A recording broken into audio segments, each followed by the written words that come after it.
morning. I'm Rabbi Ron Friedman of Temple Israel in Boston, and this is the Jewish Perspective. On this morning's show, we'll get the details on all of the great films being screened at this year's Boston Jewish Film Festival. But we begin this morning with Stanley Kaplan, the executive director of JCAM, the Jewish Cemetery Association of Massachusetts, which has been around for more than 28 years.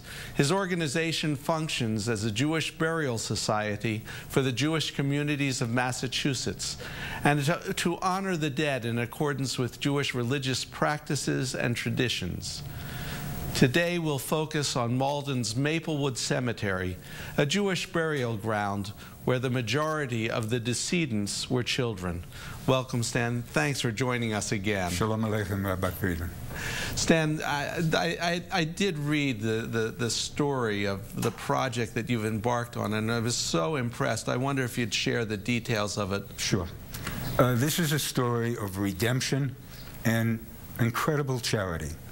And it begins in 1851, the second oldest Jewish cemetery in Massachusetts, with the purchase of land, 1 acre of land, by the Shari HaChaim Association as a burial society. It means gates of the living. And it was purchased to provide for burial space for indigent immigrant Jews who came to this country and settled in Boston. Now, the extraordinary thing about this place is that there's 1,400 decedents resting at it's called the Hebrew Charitable Cemetery Society. And we have a picture of it right up here. That's correct. And 700 of them are children under 1 year old. Wow. 1,200 of them are children 5 years or younger. And 90% of 1,300 of them are children under 20 years old. So what's going on here? This is a very, very unheard of demographic in a cemetery that I am familiar with. And I'm not only the JCAM executive director, I'm the chairman of the Jewish Cemetery Association of North America.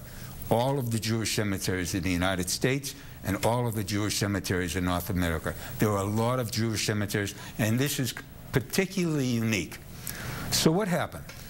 Well, as Dr. Jonathan Sana says, this was the age before inoculation. This is with people facing malnutrition, in poverty. So they were subject to all the diseases that we've pretty much eliminated today. An infant mortality rate in 1900 was 10%. Today it's half of 1%. So the children, the vulnerable, the most vulnerable, were subject to tuberculosis, flu symptoms, mumps, typhoid. The list goes on and on of diseases that could kill people, and particularly vulnerable children. And that's exactly what happened. And so we have a situation here where the cemetery was essentially abandoned. This is a JCAM story, yes, right? Yes, of course. Because this is where JCAM gets involved, and it was really blighted. There were only 150 monuments on this cemetery with 1,400 decedents. What happened? The people, the families who have children resting here couldn't afford to put up monuments. They couldn't even afford a gravesite. Yes. So they couldn't put up a monument. And it's also probably true that the rabbis of the time suggested to them, don't put your resources in the cemetery. give it to the living, the children that has survived. Feed your other children. Feed your other children. Yes. And so, also, I would suspect that some of them were less than a month old, and it was not uncommon, you know, not to put a stone in place, as you know. The first person resting at the Hebrew Charitable Cemetery Ground is Sarah Seaman. She was 2 months old. She doesn't have a monument dedicated to her. So we're restoring the cemetery, and you should have some graphics showing you what we're trying to do. But oh, this is a beautiful picture. That's a children's memorial that we're going to place in the memorial garden at the cemetery, and that's the new entrance to the cemetery. The Hebrew Charitable Burial Ground, and that is the walkway to the memorial garden, and there's 143 feet from the gates to the memorial garden. I'll tell you why that's important in a minute, and I guess that's it. So what we're doing, of course, we're spending a lot of JCAM money here to rehabilitate this cemetery, but we're asking for people for help.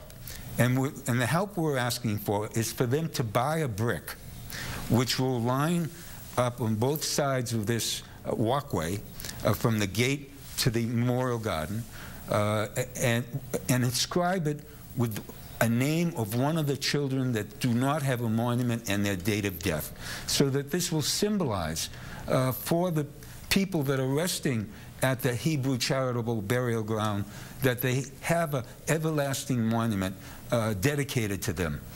When we pay tribute to those who came before us, we dignify our lives too. They are part of us, we are part of them. And so the covenant passes from generation to generation, l'dor v'dor. So this is really an exceptional act, and I know that you're aware that the rabbis used to teach that the highest mitzvah of all was anything that would be done for someone who was deceased, because in that instance you would have no expectation of a quid pro quo, no expectation of return, and how much the more so in this instance, when the only way that all of these lives can be honored in perpetuity is through the generosity of others. So we hope that you'll be very successful in having people buy bricks. Who we are is who we were.